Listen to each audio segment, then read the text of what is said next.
నారా లోకేష్‌కి మామూలుగా వాళ్ళ టీమ్ ఉంటదండి. వీళ్ళ ఐటీ టీమ్ ఉంటది. నారా లోకేష్ ఇంగ్లీష్ బాగా మాట్లాడేస్తున్నాడంట. అసలు ఎలా ఉందంటే ఎడ్డితనంగా, మడ్డితనంగా, ఒక ఎకిలితనంగా ఉందండి. అమెరికాలో చదువుకొని క్యాజువల్‌గా ఉన్నవాడికి ఇంగ్లీష్ రాక ఏమవుతదిరా బాబు! హిందీ వస్తదా? హిందీ వచ్చా మీ వోడికి? మలయాళం వచ్చా? తమిళ్ వచ్చా?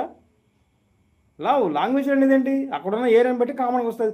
దాన్ని పెద్ద గొప్పలు చెప్పుకుంటారండి అసలు. అసలు ఏం మాట్లాడేస్తాడు ఇంగ్లీష్ అసలు. వైస్ ఛాన్సలర్స్ కూడా ఇంగ్లీష్ మాట్లాడలేకపోతున్నారు. వైస్ ఛాన్సలర్స్ కూడా షాక్ అయిపోయారు. పీహెచ్‌డీ చేసినోళ్ళు కూడా షాక్ అయిపోయారు. ఓరి నీ అమ్మ ఎలివేషన్! ఏం ఎలివేషన్ రా బాబు అసలు. నారా లోకేష్‌కి సింపుల్ రెండే 2, 3 క్వెషన్‌లు మన బీఎన్ఆర్‌డీబీ నుంచి గాని, మన తెలుగు ప్రజల నుంచి కూడా ఒకటే. ఈ వ్యక్తి జేఎన్‌టీయూ కాకినాడకెళ్ళి, కాకినాడలో అందరి స్టూడెంట్స్ కూడా తీసుకున్నాడు కదా!